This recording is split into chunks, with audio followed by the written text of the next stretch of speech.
এক সময়ের বাদশাহ এখন নিজের শীত নিবারণের জন্য কাঁথা সেলাই খেতা সেলাইতে আছে, মাথায় হাত, ডাক দিয়ে কো, ও ইব্রাহিম, এই নিয়ে আপনার অবস্থা। সিংহাসন ছেড়ে দিয়ে চলে আসলেন, রাজত্ব ছেড়ে দিয়ে চলে আসলেন, আর আজকে আপনার এই দুরবস্থা। জলদি করে আসেন, আবার সিংহাসনে গিয়ে বসবেন, রাষ্ট্র পরিচালনা করবেন। ইব্রাহিম ইবনে আদহাম ডাক দিয়ে কয়, না, আমি আর ওই সিংহাসনে ফেরত যেতে চাই না। যেই সিংহাসনে গিয়ে বসে হুকুম করলে কেউ মানে না, কেউ শোনে না। কেউ যদি প্রশংসা করে কেউ তো আবার গালিও দেয়, কেউ যদি আদর করে কেউ তো আবার ঘৃণাও করে। এমন সিংহাসনে আর রাজত্বে আমি ফিরে যেতে চাই না। তোমরা একটু দেখে যাও আমার আল্লাহ আমাকে এখন কেমন রাজত্ব দান করেছেন। এই কথাটা বলেই উনি ওনার হাতের সুইটা নদীতে নিক্ষেপ করে দিয়েছেন। অতঃপর তিনি ডাক দিয়ে বলেন, রে নদীতে বসবাসকারী প্রাণীরা, তোমরা আমার সুইটা ফিরিয়ে দাও। শাইখুল হাদিস হযরত মাওলানা জাকারিয়া রাহমাতুল্লাহি আলাইহি তার কিতাবের মধ্যে লিখেছেন, হুকুম করতে দেরি হয়েছে 1000 মাস, একটি করে স্বর্ণের সুই নিয়ে নদীর কিনারায় হাজির হতে দেরি হয় না। ও মুসলমান, 1000 মাস স্বর্ণের সুই নিয়ে নদীর কিনারায় চলে এসেছে। ইব্রাহিম ইবনে আদম বলো কি, বলেন, না না, আমি তো স্বর্ণের সুই নিক্ষেপ করি নাই, আমি তো লোহার সুই নিক্ষেপ করেছিলাম, আমারটা কোথায়? এই কথা বললে ওনার নিক্ষেপ করার সুইটা আরেকটা মাছ ঠোঁটের মধ্যে করে নিয়ে ওনার হাতে পৌঁছায়া দিয়েছেন। চিৎকার মেরে কোন আল্লাহু আকবার। ও মুসলমান, আমি বলতে চাইছিলাম, মানুষ যদি নেককার হয় তাহলে মর্যাদা আল্লাহ সকল মাখলুকের সামনে বাড়ায়া দেন। কেমন করে বাড়ায়া দেন? সমুদ্রের মাছ পর্যন্ত ওনার হুকুম করলে ওনার হুকুমে ওনার কাজ করে দেয়, ওনার হুকুম মানে।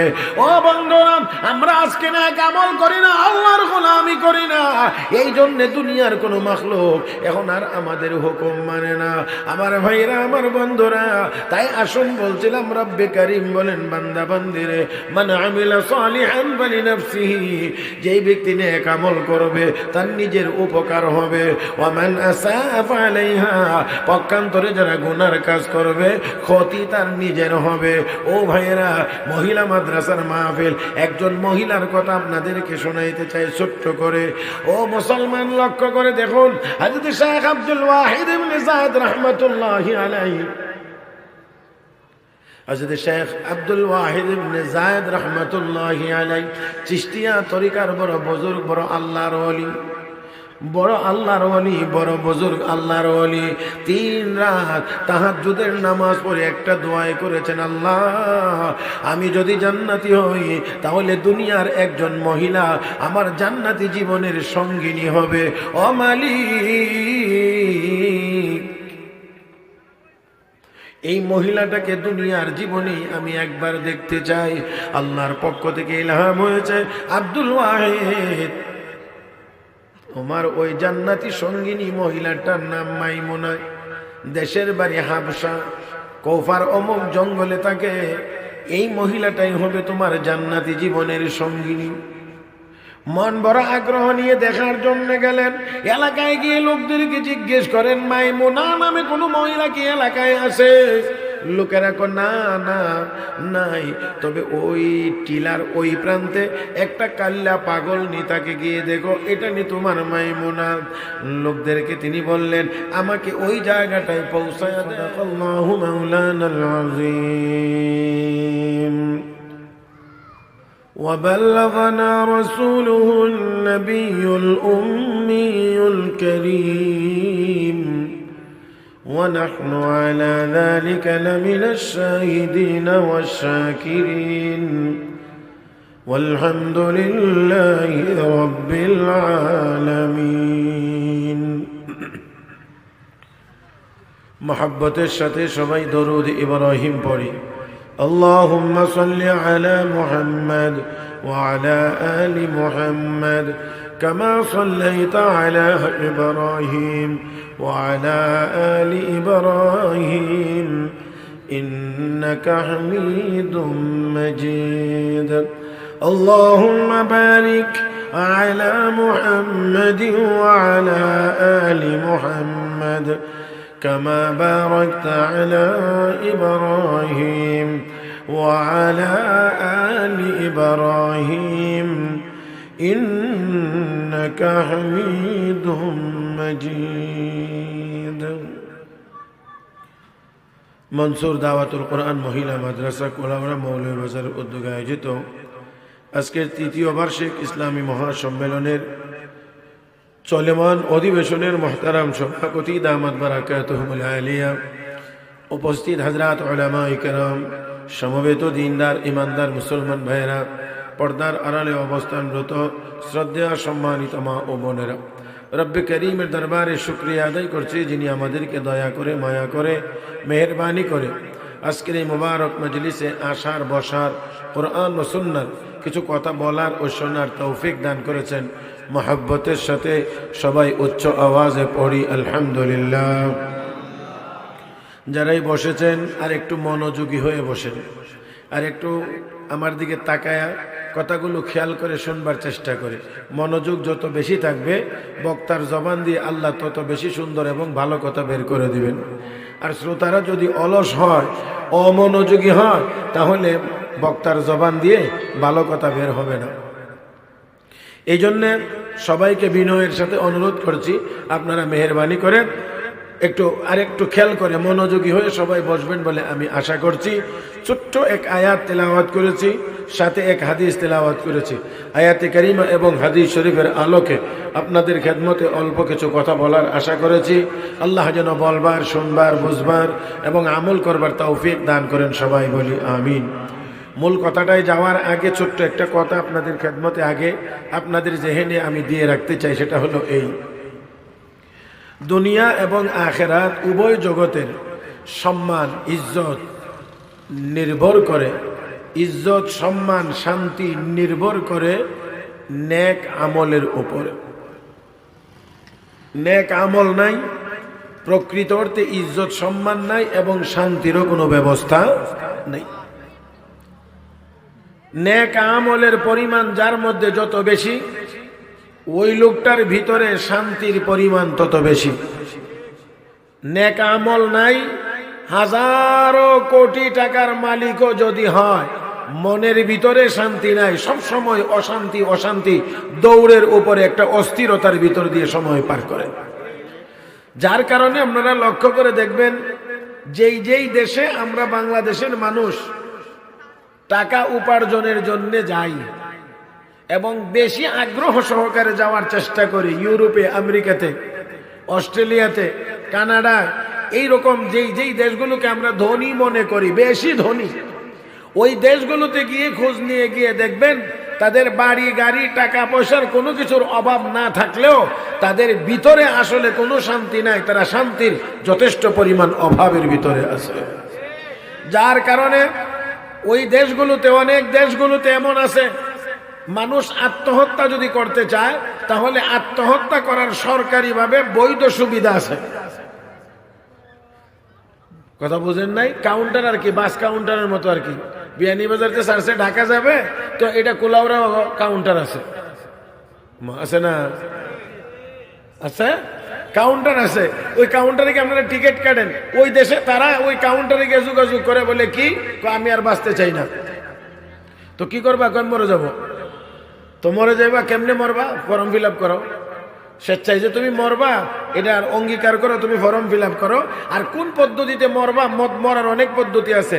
ইনজেকশন দিয়েও মারা যা, গুলি করেও মারা যা, ফাঁসি দিয়েও মারা যা, আরো কোনো পদ্ধতি থাকলে সেইগুলো লেখা থাকে। তুমি কোনটা চয়েস করো এটা বলো, দাগ দাও, ওই অনুযায়ী তোমাকে। এবার চিন্তা করে দেখেন, যদি তাদের এতই শান্তির ব্যবস্থা থাকতো, তাহলে এইভাবে কাউন্টার খুলে আত্মহত্যার সুযোগ কেন দেওয়া হয়?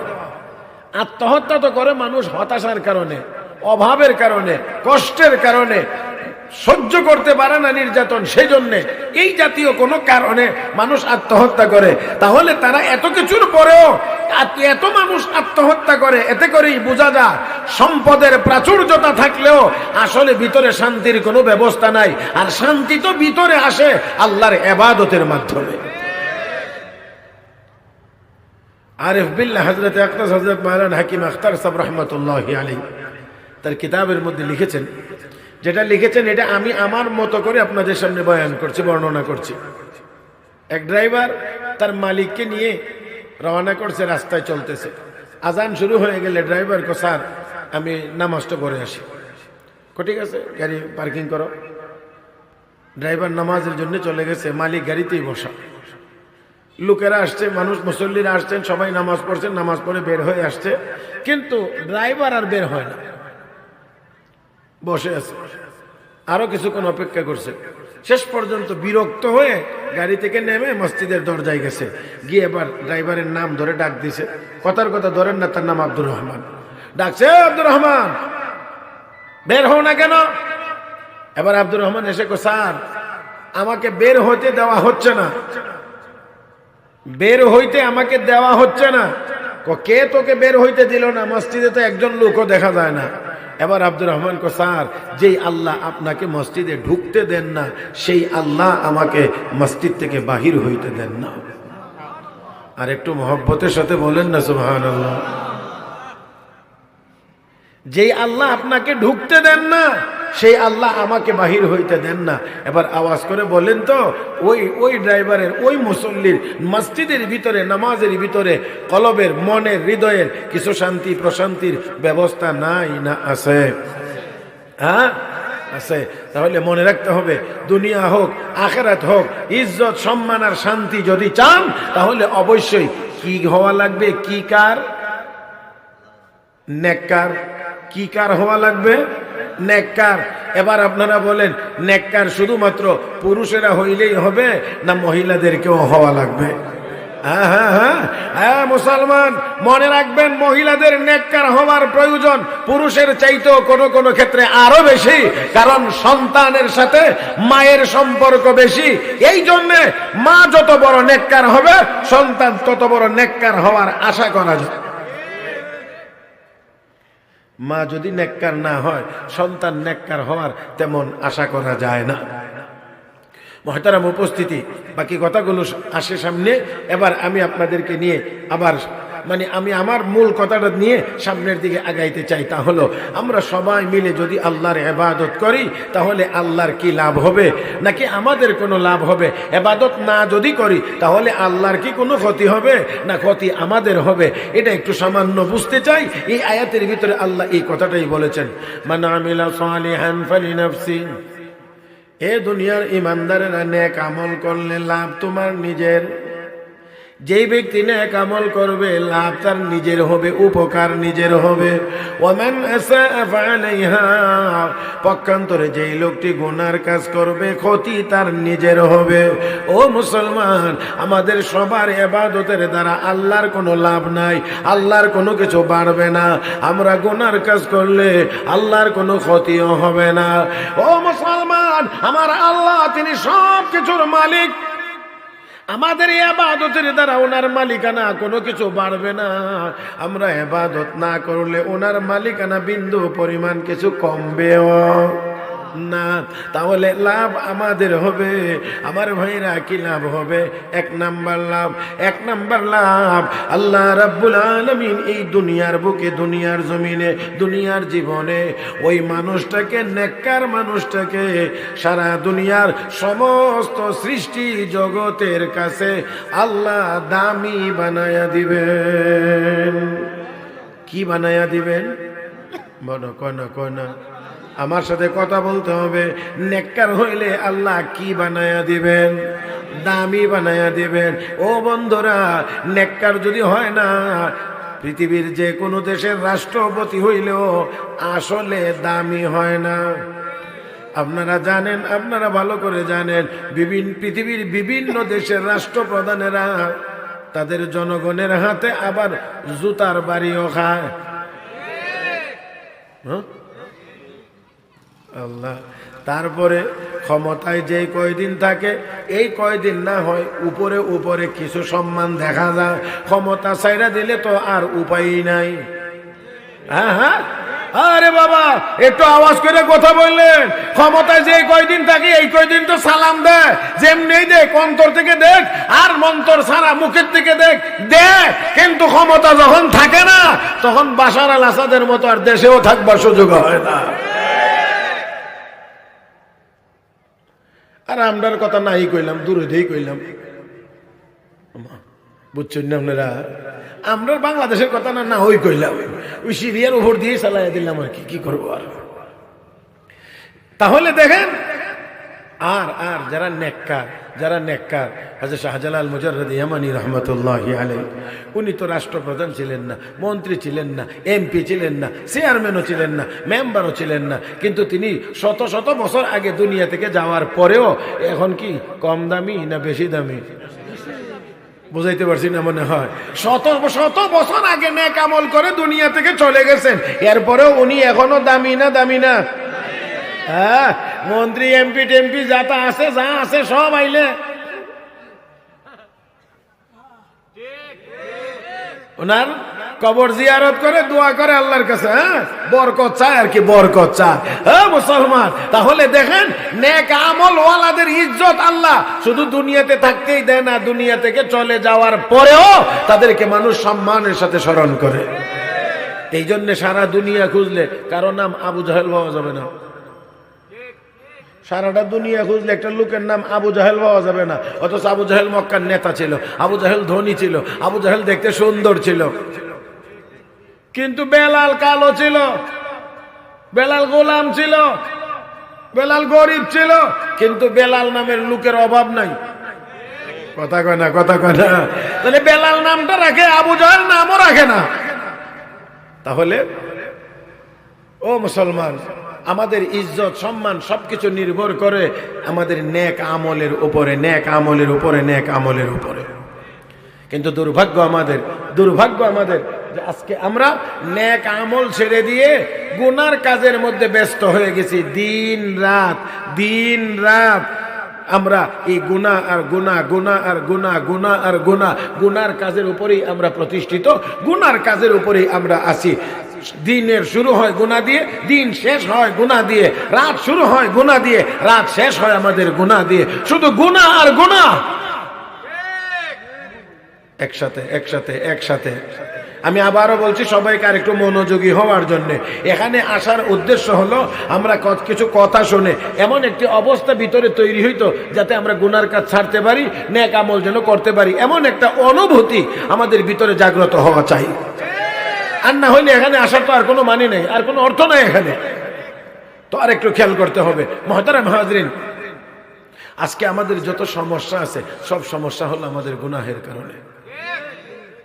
আল্লাহ রাব্বুল আলামিন বলেন, ظهر الفساد في البر والبحر بما كسبت أيدي الناس ليذيقهم بعض الذي عملوا لعلهم يرجعون।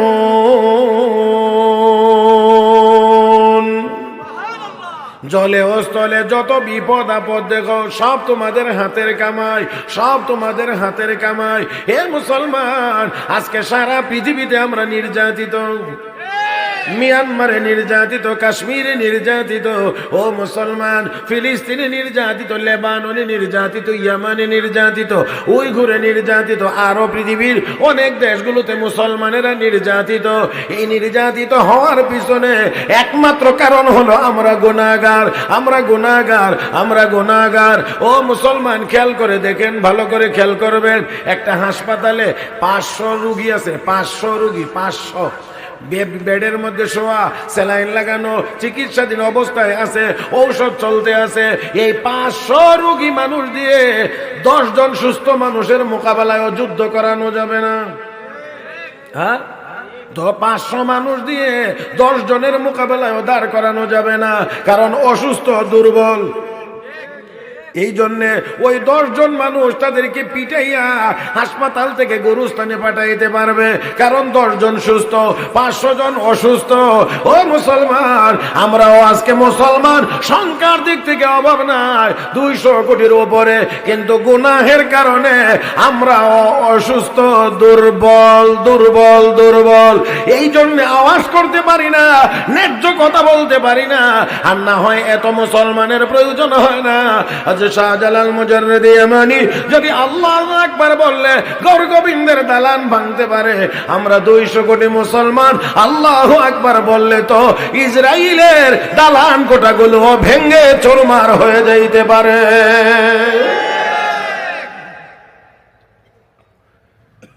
আল্লাহ আমাদের সবাইকে বোঝার তৌফিক দান করুন।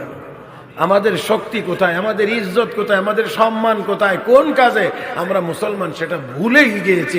ওই কাফের বেঈমানদের মতো, ইহুদি খ্রিস্টানদের মতো আমরাও দুনিয়ার পিছনে অন্ধের মতো চড়ছি আর মনে করছি দুনিয়া পাইলাম তো সব পাইয়ে নিলাম। আসলে দুনিয়া পাইলো তো কিচ্ছু পাইছে না। অনেক সময় আমারও 2-1 জন এরকম জিজ্ঞাসা, হুজুর আমরা তো আল্লাহরে কিছু হইলেও ডাকি, কিছু ইবাদত বন্দেগী তো করি, গুনাহ করলেও তো আমরা আল্লাহরে ডাকি, নামাজ তো মাঝে মাঝে হইলেও পড়ি, সারা বছর না গেলেও সবে বরাত হইলে তো যাই। কথা বুঝেন নাই?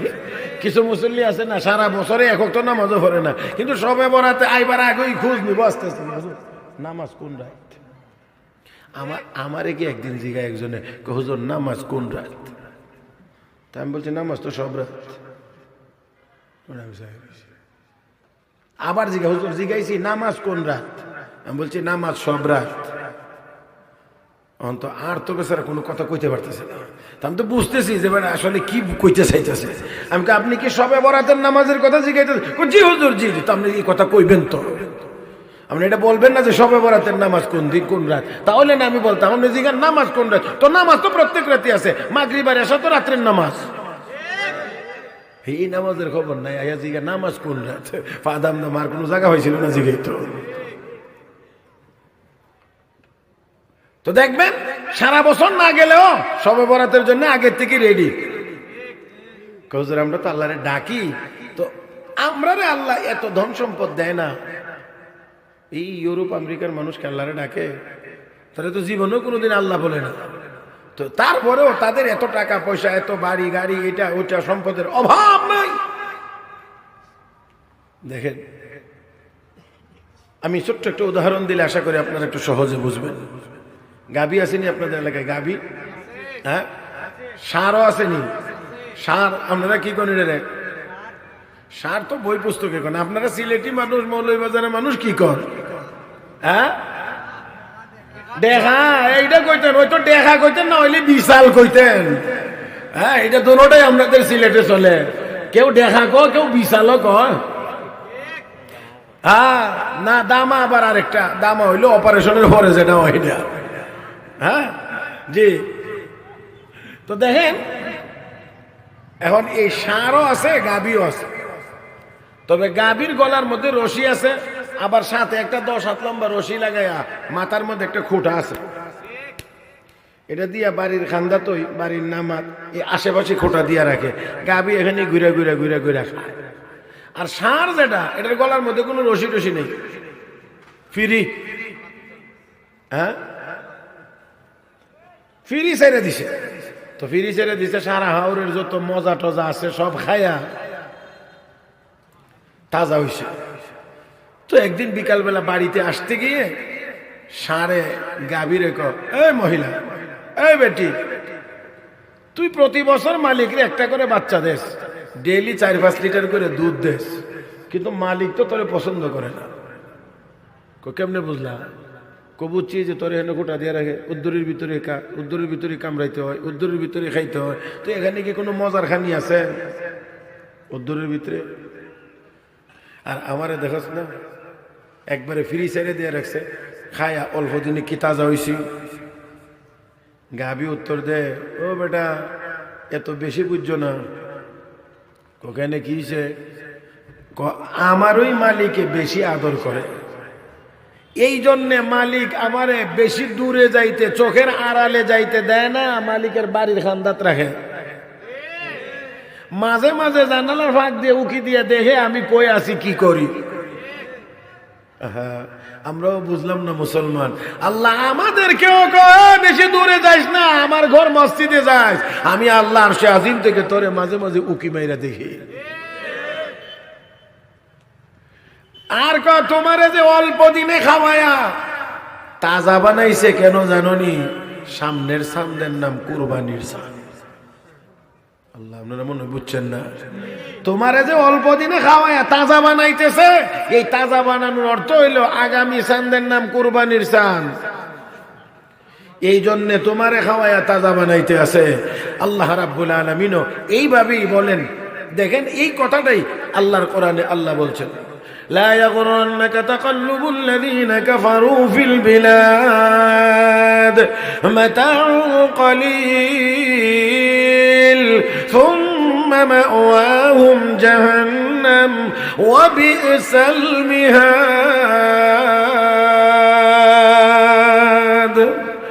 এ নবী, কাফের বেঈমানদের বাড়ি গাড়ি দালান কোঠা, তাদের নড়াচড়া চলন বলন দেখে আপনি আপনার উম্মত যেন ধোঁকায় পড়ে না যান। মাতাউন কলিল, আমি আল্লাহ তাদেরকে সামান্য সম্পদ দিয়েছি। সামান্য, বেশি না সামান্য? বেশি না সামান্য? আল্লাহ বলেন মাতাউন কলিল, আমি সামান্য সম্পদ তাদেরকে দিয়েছি। সুম্মা মাওয়াহুম জাহান্নাম, অতঃপর তাদের ঠিকানা হবে জাহান্নাম। ওয়া বিসাল মিহাদ, আর জাহান্নাম কতই না নিকৃষ্ট জায়গা। হে মুসলমান, আমি আপনাদেরকে জিজ্ঞেস করি, জাহান্নামে কি কেউ যাইতে চাননি? কেউ রাজি আছেন জাহান্নামে যাইতে? কেউ রাজি না, কেউ রাজি না, কেউ রাজি না। তাহলে জাহান্নামে যারা, তাদের তো আর কোনো জায়গা নাই। ওয়া বিসাল মিহাদ, আমার আল্লাহ কতই না নিকৃষ্ট ঠিকানা তাদের। আর মুসলমান যারা হবে, ইন্নাল্লাযীনা আমানু ওয়া আমিলুস সালিহাত কানাত লাহুম জান্নাতুল ফিরদাউসি নুজুলা। রব্বি কারীম বলেন, এ দুনিয়ার মানুষ যারা ঈমানদার হবে, নেককার হবে, আমি আল্লাহ তাদেরকে জান্নাতুল ফিরদাউসের মেহমান বানাই। তাহলে তাদের বাড়ি গাড়ি দালান কোটা সামান্য দিছি আমি, সামান্য। এটাও সাথে নিয়ে যাওয়ার কোনো ব্যবস্থা নাই, রেখে যাইতে হবে সবাইকে। কথা কয় না? কেউ নিয়ে যাইতে পারবে না, রেখে যাইতে হবে। দুনিয়া কামাই করা যায়, নেওয়া যায় না। দুনিয়া কামাই করা যায়, জমানো যায়, নেওয়া যায় না। তো নিয়ে যাইতে পারবে না, খালি হাতে যাবে। আর বল জাহান্নাম হবে তার ঠিকানা, যেখানে চাইলেও এক বোতল ভালো পানি, ঠান্ডা পানি, শরবত তার জন্য ব্যবস্থা থাকবে না। সেখানে তার কিছুই নাই, শুধু কিছুই নাই, শুধু গরম গরম, তাপ তাপ তাপ তাপ তাপ তাপ, শুধু হিট আর হিট। এই আগুনে পড়বে, আগুনে পড়বে, আগুনে পড়বে। আর ইমানদার জান্নাতুল ফিরদাউসের মেহমান হবে, জান্নাতুল ফিরদাউসের মেহমান হবে। আল্লাহ এমন জান্নাতের মালিক বানাইবেন যে জান্নাতের তলদেশে 4 প্রকারের নদী প্রবাহমান থাকবে। 4 প্রকারের নদী প্রবাহমান থাকবে। জাহান্নামীরা চিল্লাইয়া চিল্লাইয়া 1 ফোঁটা পানি পান করার সুযোগ পাবে না। আর জান্নাতীদের জন্য 4 প্রকারের নদী আল্লাহ জান্নাতের তলদেশে প্রবাহমান করে দিবেন। ওয়াবাশশিরিল্লাযীনা আমানু ওয়া আমিলুস সালিহাত আন্না লাহুম জান্নাতিন তাজরি মিন তাহতিহাল আনহার কুল্লামা রুযিকু মিনহা মিন সামারাতির রিজকা ক্বালু হাযাল্লাযী রুযিকনা মিন ক্বাবল ওয়া উতু বিহি মুতাশাবিহা ولهم فيها أزواج مطهرة وهم فيها خالدون। زورة كن الله أكبر، زورة كن زورة। الله का हबीब যারা ইমানদার হবে, নেককার হবে, আপনি তাদেরকে এমন জান্নাতের সুসংবাদ দেন যে জান্নাতের তলদেশে নদীগুলো প্রবাহমান থাকবে, চলমান। তাজরি মিন তাহতিহাল আনহার, যে জান্নাতের নিচ দিয়ে নদী প্রবাহমান থাকবে। ও মুসলমান, সেখানে 4 প্রকারের নদী থাকবে। কয় প্রকারের নদী? চার প্রকারের নদী থাকবে। রব্বে করিম বলেন, মাসালুল জান্নাতিল্লাতী উইদাল মুত্তাকুন ফিহা আনহারুম মিন মাইন গায়রি আসিন ওয়া আনহারুম মিন লাবানিন লাম ইয়াতাগায়্যার তা'আমুহু ওয়া আনহারুম মিন খামরিন লাযযাতিন লিশ-শারিবিন ওয়া আনহারুম মিন আসালিন মুসাফফা। চিৎকার মেরে কোন আল্লাহু আকবার। হ্যাঁ মুসলমান, ভালো করে খেয়াল করেন, আল্লাহ আমাদের জন্য কি তৈরি করে রেখেছেন, কি প্রস্তুত করে রেখেছেন। চারটা নদী হবে। একটা নদী হবে বিশুদ্ধ পানি, যেটার মধ্যে আয়রন হবে না, আর্সেনিক হবে না, আরো অন্যান্য যত দূষিত উপাদান আছে সেই পানির মধ্যে থাকবে না। 2 নাম্বার হবে বিশুদ্ধ দুধের একটা নদী, বিশুদ্ধ খাঁটি দুধের নদী। 3 নাম্বার হবে জান্নাতি শরবতের নদী। 4 নাম্বার হবে খাঁটি মধুর আস্থা নদী। সুবহানাল্লাহ। তারপরেও বলবেন দুনিয়াতে ভালো 1 কেজি মধু পাই না আমরা। দুনিয়াতে 1 কেজি কিনবেন, ভালো মানের খাঁটি মধু পাওয়া বড় কঠিন। আর আল্লাহ বলেন, আমি বিশুদ্ধ খাঁটি একদম ফ্রেশ মধুর একটা নদী বান্দা তোকে জান্নাতের ভিতরে দিয়ে দেব। চিন্তা করা যায় কেমন জান্নাত আমাদের জন্য রেডি আছে। অথচ সেই জান্নাতের কথা শয়তান আমাদেরকে এমন ভাবে ভুলাইয়া দিয়ে রাখছে যেন আমাদেরকে মানে জান্নাত বলতে কিছু নাই। আমরা আজকে বর্তমান দুনিয়ার মানুষের চাল চলন দেখলে মনে হয় জান্নাত আবার কি, সব দুনিয়া।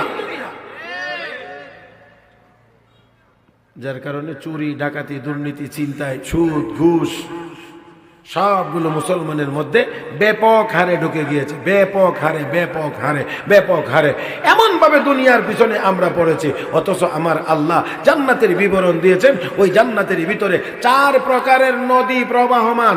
4 প্রকারের নদী প্রবাহমান। আমি আপনাদের কাছ থেকে একটু আওয়াজ শুনতে চাইব, এমন নাজ ও নিয়ামতপূর্ণ জান্নাতে যাইবার কি মনে চায় না? বলেন না, মনে চায় না? যাওয়ার দরকার নাই? তার আগে ওই যাওয়ার আর না যাওয়ার আগের কথাটা এখন বলি। সেটা হলো, দুনিয়াতে কি সবাই আমরা থাকতে পারবো না সবাইকেই যাইতে হবে? দুনিয়া তো থাকতে পারবো না। এমন না যে আমার মন চায় না আমি জান্নাতে যাব না, তাকে আমি দুনিয়াতে থেকে গেলাম, এমন তো না। আপনাকে দুনিয়া তো ছেড়েই দিতে হবে। এবার আপনি জাহান্নামে যাবেন না জান্নাতে যাবেন, এটা আপনার আমলের উপরে নির্ভর করবে। अमल से जिंदगी बनती है जन्नत भी जहन्नम भी। अमल से जिंदगी बनती है जन्नत भी जहन्नम भी। ये खाकी अपनी फितरत में न नूरी है न नारी। ও মুসলমান, আমলের দ্বারা নির্ধারণ হবে আপনি জান্নাতে যাবেন না জাহান্নামে যাবেন। আমার আল্লাহ তো আমাকে আপনাকে জান্নাতে যাওয়ার কথা বলেন, ওয়াসারিউ ইলা মাগফিরাতিন মির রাব্বিকুম ওয়া জান্নাতিন আরদুহা আস-সামাওয়াতু ওয়াল আরদ উইদ্দাত লিল মুত্তাকিন। এ দুনিয়ার মানুষ, জান্নাতের দিকে প্রতিযোগিতা লাগো, কে কার আগে জান্নাতে যাইতে পারো, এই জন্য প্রতিযোগিতামূলক ভাবে দৌড় দাও। এখন কথা হলো জান্নাত কোন দিকে দৌড়াইব, কোন দিকে? এই জন্য বলছি, খেয়াল করে শোনেন, জান্নাতের দিকে যদি দৌড়াইতে হয় তাহলে দৌড় দিতে হবে মসজিদের দিকে। জান্নাতের দিকে যদি দৌড়াইতে হয় দৌড় দিতে হবে মাদ্রাসার দিকে। জান্নাতের দিকে যদি দৌড়াইতে হয় দৌড় দিতে হবে ওয়াজ তাফসীর মাহফিলগুলোর দিকে। জান্নাতের দিকে যদি দৌড়াইতে হয় মুসলমান, তাহলে দৌড় দিতে হবে আল্লাহ ওয়ালা বুজুর্গদের দিকে। জান্নাতের দিকে যদি দৌড়াইতে হয় মুসলমান, তাহলে দৌড় দিতে হবে প্রয়োজন বোধে হাতে লাঠি নিয়ে ইহুদি খ্রিস্টান কাফের বেঈমানদের মোকাবেলায় জিহাদের ময়দানে।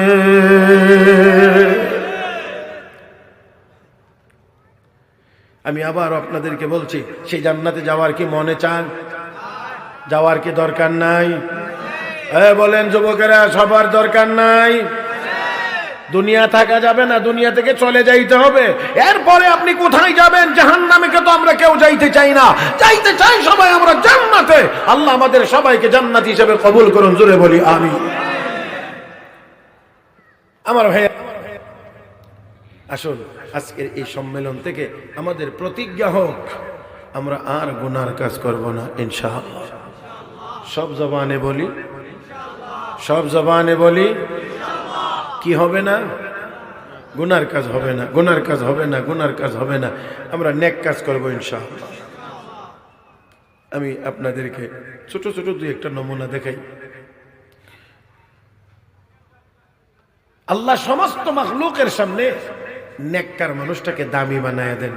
হাদিস শরীফে আছে, আল্লাহ রাসূল সাল্লাল্লাহু আলাইহি সাল্লাম ঘোষণা করেছেন, আল্লাহ যদি কোনো মানুষকে মহব্বত করেন, ভালোবাসেন, তখন আল্লাহ জিবরাইল ফেরেশতাকে ডাকেন, ডেকে বলেন, জিবরাইল, আমি এই অমুকের ছেলে অমুক, তাকে আমি আল্লাহ মহব্বত করি, ভালোবাসি, তুমি জিবরাইলও তাকে ভালোবাসো।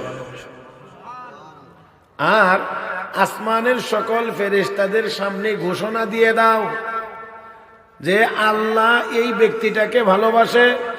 এই ফেরেশতারা, আমি জিবরাইলও ভালোবাসি, আল্লাহর নির্দেশ হলো তোমরা সবাই এই লোকটাকে ভালোবাসো। আল্লাহর নবী কয়, তখন আসমানের সকল ফেরেশতারা ওই লোকটাকে মহব্বত করতে থাকে, ভালোবাসতে থাকে। আস্তে আস্তে করে ওই আসমানওয়ালাদের মহব্বত জমিনওয়ালাদের কলবে আসতে থাকে। তখন জমিনওয়ালারাও ওই লোকটাকে মহব্বত করতে থাকে, সম্মান করতে থাকে। আর আমরা চাই জোর করে সম্মান আদায় করে নিতে। কথা বুঝেন নাই?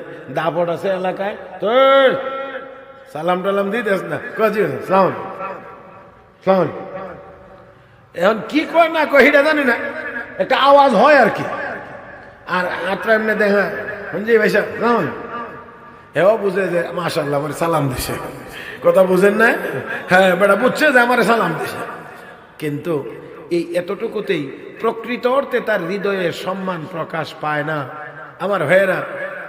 কিন্তু অনেক আল্লাহওয়ালা মানুষ আছে, মসজিদের ইমাম আছে, আমাদের আপনাদের সকলের শ্রদ্ধেয় ব্যক্তিত্ব হযরত আকদাস হযরত মাওলানা শেখ আব্দুল সালাম সাহেব মুহাদ্দিসে জুরি দামাত বারাকাতুহুম, উনাকে যদি কেউ কারো বাড়িতে পায়, তাহলে আপনাদের কি মনে হয়, বেজার হন না খুশি হন?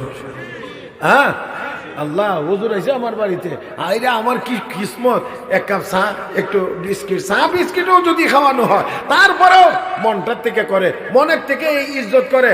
আর সুযোগ হইলে আরো 2-4-5 জনরে গিয়া খবরটা জানা, এখানে বসলে কি কজুরির মহাদেশে হুজুর আজকে হঠাৎ করে আমার বাড়িতে,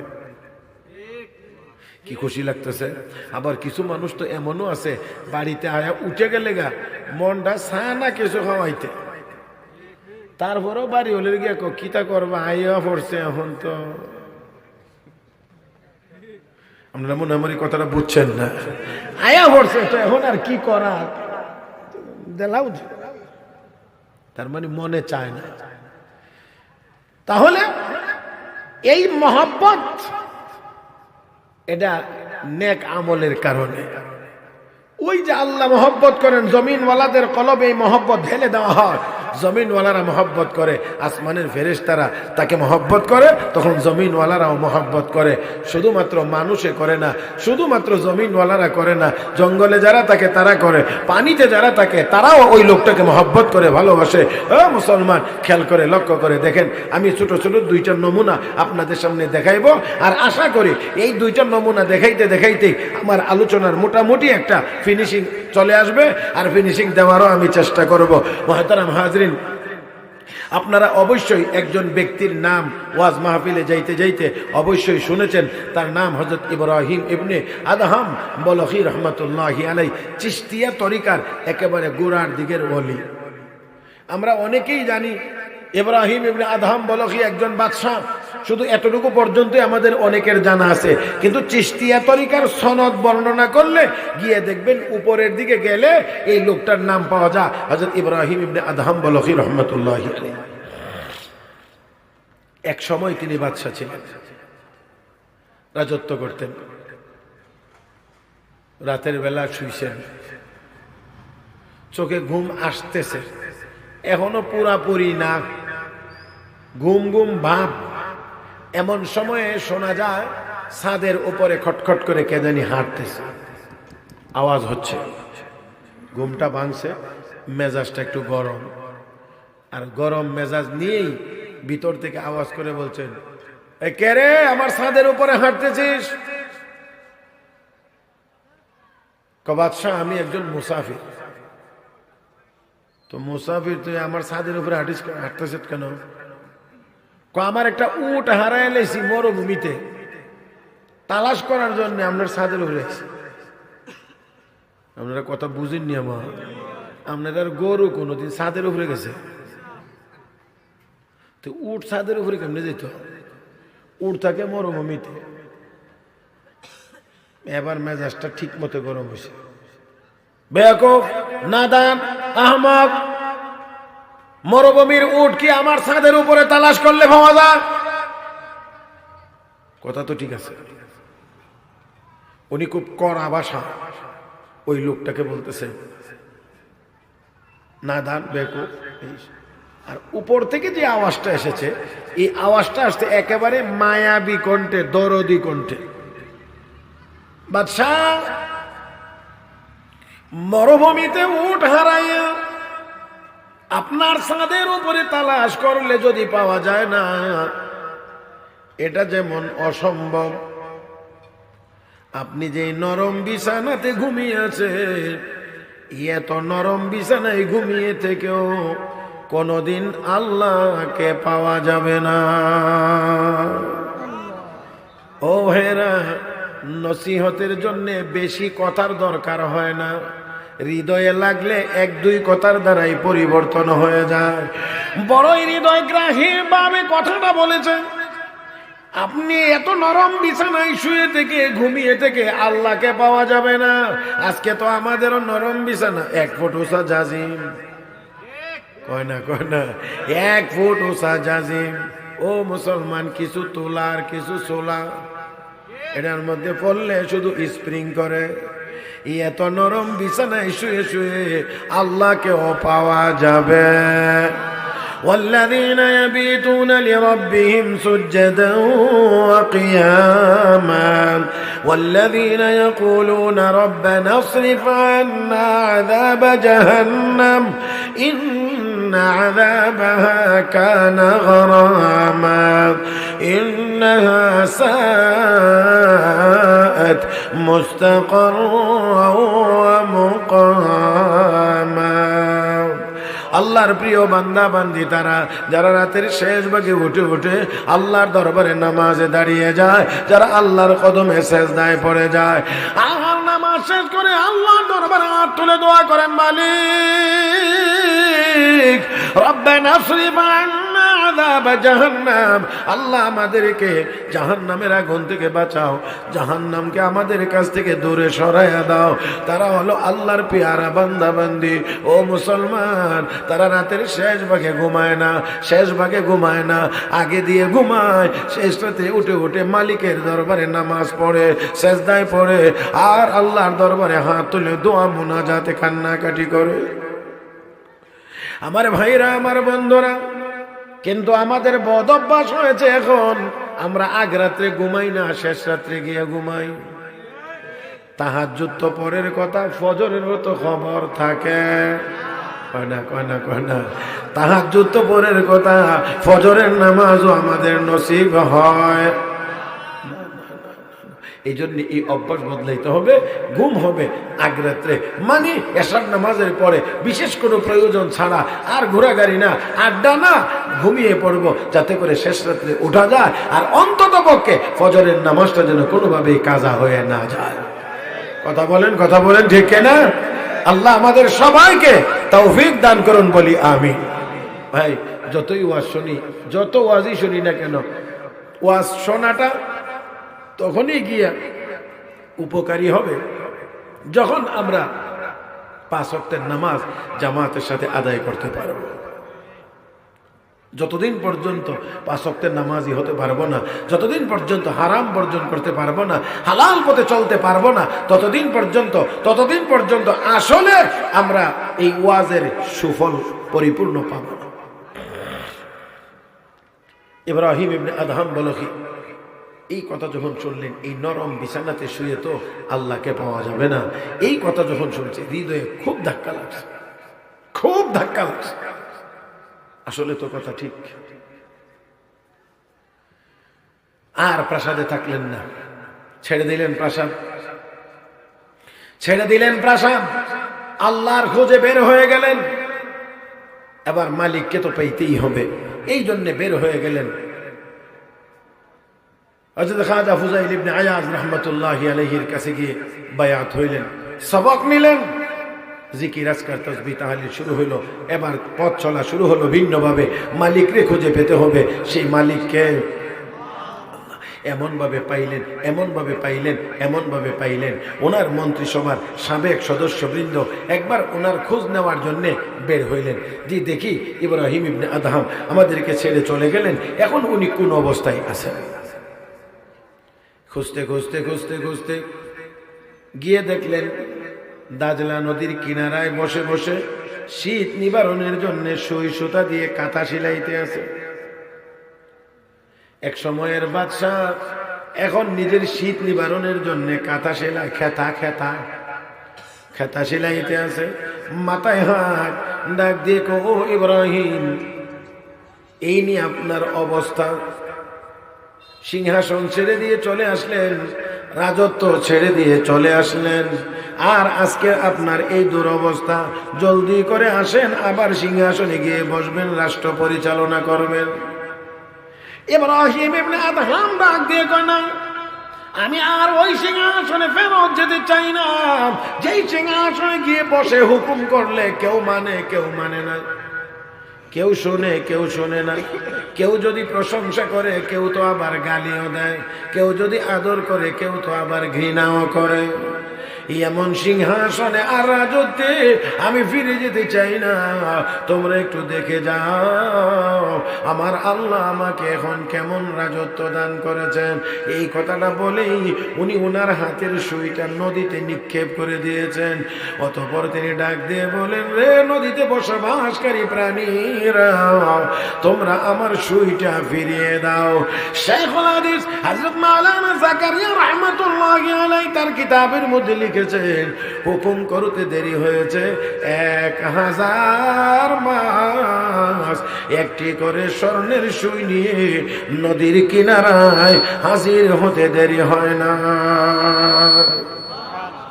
ও মুসলমান, 1000 মাস স্বর্ণের সুই নিয়ে নদীর কিনারায় চলে এসেছে। ইব্রাহিম ইবনে আদহাম বলো কি, বলেন, না না, আমি তো স্বর্ণের সুই নিক্ষেপ করি নাই, আমি তো লোহার সুই নিক্ষেপ করেছিলাম, আমারটা কোথায়? এই কথা বললে ওনার নিক্ষেপ করা সুইটা আরেকটা মাছ ঠোঁটের মধ্যে করে নিয়ে ওনার হাতে পৌঁছায়া দিয়েছেন। চিৎকার মেরে কোন আল্লাহু আকবার। ও মুসলমান, আমি বলতে চাইছিলাম, মানুষ যদি নেককার হয় তাহলে মর্যাদা আল্লাহ সকল মাখলুকের সামনে বাড়ায়া দেন। কেমন করে বাড়ায়া দেন? সমুদ্রের মাছ পর্যন্ত ওনার হুকুম করলে ওনার হুকুমে ওনার কাজ করে দেয়, ওনার হুকুম মানে। ও বন্ধুরা, আমরা আজকে নেক আমল করি না, আল্লাহর গোলামি করি না, এই জন্য দুনিয়ার কোনো মাখলুক এখন আর আমাদের হুকুম মানে না। আমার ভাইরা, আমার বন্ধুরা, তাই আসুন বলছিলাম, রব্বে কারীম বলেন, বান্দা বান্দিরে, মান আমিলা সালিহান ফালিনাফসিহি, যেই ব্যক্তি নেক আমল করবে তার নিজের উপকার হবে, ওয়া মান আসাআ ফালাইহা, পক্ষান্তরে যারা গুনার কাজ করবে ক্ষতি তার নিজের হবে। ও ভাইয়েরা, মহিলা মাদ্রাসার মাহফিল, একজন মহিলার কথা আপনাদেরকে শোনাইতে চাই ছোট্ট করে। ও মুসলমান, লক্ষ্য করে দেখুন, হযরত শেখ আব্দুল ওয়াহিদ ইবনে যায়েদ রাহমাতুল্লাহি আলাইহি, হযরত শেখ আব্দুল ওয়াহিদ ইবনে যায়েদ রাহমাতুল্লাহি আলাইহি চিশতিয়া তরিকার বড় বুজুর্গ, বড় আল্লাহর ওলি, বড় আল্লাহর ওলি, বড় বুজুর্গ আল্লাহর ওলি। 3 রাত তাহাজ্জুদের নামাজ পড়ে একটা দোয়াই করেছেন, আল্লাহ, আমি যদি জান্নাতি হই তাহলে দুনিয়ার একজন মহিলা আমার জান্নাতি জীবনের সঙ্গিনী হবে। ও মালিক, এই মহিলাটাকে দুনিয়ার জীবনে আমি একবার দেখতে চাই।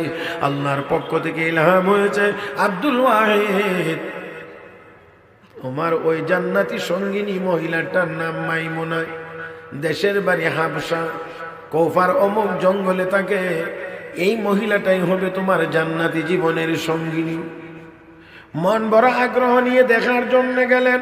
এলাকায় গিয়ে লোকদেরকে জিজ্ঞেস করেন, মাইমুনা নামে কোনো মহিলা কি এলাকায় আছে? লোকেরা কো না না নাই, তবে ওই টিলার ওই প্রান্তে একটা কাল্লা পাগল নি, তাকে গিয়ে দেখো, এটা নি তোমার মাইমুনা। লোকদেরকে তিনি বললেন, আমাকে ওই জায়গাটায় পৌঁছায়া দেন, আমি ওই জায়গাটায় একটু যাইতে চাই। লোকেরা কো অসম্ভব, যাওয়া যাবে না। বলে কেন যাওয়া যাবে না?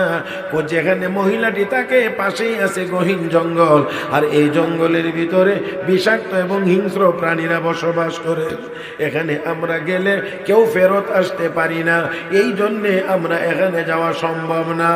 আমার বন্ধুরা, তারা বলতে আছে যদি দেখবার ইচ্ছা ওই টিলার উপরে গিয়ে উঠলে দেখতে পারবা। শেখ আব্দুল ওয়াহিদ ইবনে সাদ রাহমাতুল্লাহি আলাইহি বলেন, দেখার আগ্রহ আমার যতটুকু ছিল, এখন আরো আগ্রহের পরিমাণ অনেক বেড়ে গিয়েছে। ও বন্ধুরা, এই জন্যে তিনি বড় আগ্রহ করে দুঃসাহস করে গিয়ে তিনি টিলার উপরে উঠলেন। ওঠার পরে দেখতে পাইলেন টিলার অপর প্রান্তে গহীন জঙ্গলের নিকটে একটি ছোট্ট মাঠ, আর ওই মাঠের এক কোণায় একজন মহিলা অত্যন্ত একাগ্রতার সহিত পর্দা সহকারে নামাজে দাঁড়িয়ে আছে। আর মহিলাটির পিছনে বকরিগুলো ঘাস খাইতে আছে। মহিলা এবং বকরি কারো মধ্যে কোনো টেনশন নাই, পেরেশানি নাই। মাঠের চতুর্দিকে একদল বাঘ দাঁড়িয়ে দাঁড়িয়ে ওই মহিলা এবং তার বকরিগুলোকে পাহারা দিতে আসে। আশ্চর্য হয়ে তিনি তাকিয়ে রইলেন, আর মনে মনে চিন্তা করেন এটা কেমন করে সম্ভব, এটা কেমন করে সম্ভব? একজন মহিলা নামাজ পড়ে, তার বকরিগুলো পিছনে ঘাস খায়, আর আর আর বাঘ দাঁড়িয়ে তাদেরকে পাহারা দেয়।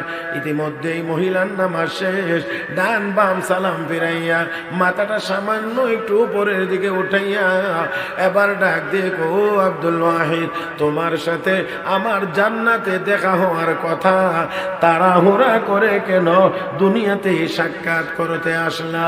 কেন সাক্ষাৎ করতে আসলা?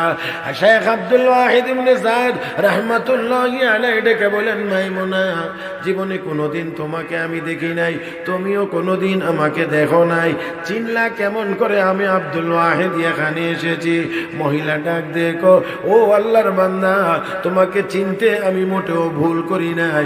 তার কারণ হলো রূহের জগতে আল্লাহ রাব্বুল আলামিন সবগুলো মানুষের রূহ বানাইয়া একসাথে করে যেদিন প্রশ্ন করেছিলেন, আলাস্তু বিরব্বিকুম, আমি কি তোমাদের রব নই? ওই দিন যে আমরা বালা হ্যাঁ বলে জবাব দিয়েছিলাম, ওই জবাব দেওয়ার সময়ে তুমি আমার একেবারেই নিকটে ছিলা। ওই রূহের জগতে থাকা অবস্থায় আমি তোমাকে খুব ভালো করে চিনে রেখেছি। ও মাইমুনা, এই মর্যাদা তুমি কেমন করে অর্জন করলা? নামাজ পড়ো তুমি, বকরিগুলো ঘাস খায়, আর বাঘ দাঁড়িয়ে দাঁড়িয়ে পাহারা দেয়। মহিলা ডাক দেখো, আব্দুল ওয়াহিদ, লম্বা সময় আমি তোমার সাথে কথা বলে আমি আমার নেক আমলের সময় নষ্ট করতে পারবো না। আল্লাহু আকবার। নেক আমলের সময় নষ্ট করতে পারবো না, তবে সংক্ষিপ্ত জবাবটা শুনে নাও। সংক্ষিপ্ত জবাব হলো, আল্লাহ তাআলা বান্দা বান্দিকে কিছু দায়িত্ব দিয়েছেন, আল্লাহ নিজেও কিছু দায়িত্ব পালন করেন। বান্দা বান্দির দায়িত্ব হলো আল্লাহর গোলামি করা, আল্লাহর ইবাদত করা, আর আল্লাহর দায়িত্ব হলো ওই বান্দা বান্দির জান মালের হেফাজত করা। আমি মাইমুনা ইবাদতের মাধ্যমে, নেক আমলের মাধ্যমে আমার দায়িত্ব পালন করতেছি, আর বাঘরে পাহারাদার বানাইয়া আমার জান মাল হেফাজত করে স্বয়ং আল্লাহ তার নিজের দায়িত্ব পালন করতেছে। আমার ভাইরা, আমার বন্ধুরা, তাহলে আসুন, নেককার হইলে লাভ আল্লাহর না বান্দার? হ্যাঁ হ্যাঁ হ্যাঁ, বলেন বলেন বলেন। নেককার হলে লাভ বান্দার, আল্লাহর কোনো লাভ নাই। গুনাহগার হলে ক্ষতি বান্দা বান্দির, আল্লাহর কোনো ক্ষতি নাই। তাই আসুন আমরা গুনার কাজ যদি ছেড়ে দিয়ে নেককার আমরা হয়ে যাইতে পারি, নেককার যদি হয়ে যাইতে পারি, তাহলে অবশ্যই এই দুনিয়াতে আমরাও ইজ্জতের সাথে সম্মানের সাথে চলতে পারবো, শান্তিময় জীবন লাভ করতে পারবো, পরকালে জান্নাত অর্জন করতে পারবো। পক্ষান্তরে যদি গুনাহগার আমরা হয়ে যাই তো ওই রোগী মানুষ যেমন গুনাহের রোগে ধরার কারণে আমাদের অবস্থা হবে এমন, বিশ্ব দরবারে মাথা উঁচু করে দাঁড়াইতে পারবো না, আর পরকালে জাহান্নামের আগুনে জ্বলতে হবে। মুহতারাম হাজিরিন, তাই আসুন যেমন করে পুরুষদেরকে নেককার হওয়া লাগবে ঠিক তেমনি ভাবে মহিলাদেরকেও নেককার হওয়া লাগবে। পুরুষদেরকে যেমন দিন সম্পর্কে জানতে হবে, মহিলাদেরকেও দিন শিখতে হবে, জানতে হবে। আর এই দিন মহিলাদেরকে, মেয়েদেরকে, আজকে যেই মেয়েটি ছোট্ট আপনার মেয়ে, যেই মেয়েটি আপনার কোলে আপনার মেয়ে, সেই মেয়েটি ভবিষ্যতের মা। কথা বুঝাইতে পারছি না? আপনার কুলে আজকে যেই মেয়েটা, এই মেয়েটাই ভবিষ্যতের মা। তাকে যত নেককার করে তোলা যাবে, যত দিন সম্পর্কে জ্ঞানী তাকে বানানো যাবে, ততই আমরা পরবর্তী সময়ে গিয়ে আমরা নেক সন্তান, নেক আওলাদ, নেক বংশধর আমরা পরবর্তীতে পাইবার আশা করতে পারবো। এই জন্যে, এই লক্ষ্য নিয়েই এই মাদ্রাসাগুলো প্রতিষ্ঠিত হয়েছে। সেই জন্যে আমরা সবাই এই মাদ্রাসাগুলোর সাথে নাই না আছি, থাকবো তো ইনশাআল্লাহ, থাকবো তো ইনশাআল্লাহ। আমি আপনাদের কাছে এখন আর চাইবার মতো সেই সুযোগ আর নাই, আর সাহসও নাই। ওই দেখেন না গল্লা উল্লাহ লইয়া যে বেটা আইসে, এ বেটা আপনাদের কাছ থেকে ইনশাআল্লাহ ঠিকঠাক মতো চাইবে। তবে তবে তবে এই মাদ্রাসার জন্য, এই মাদ্রাসা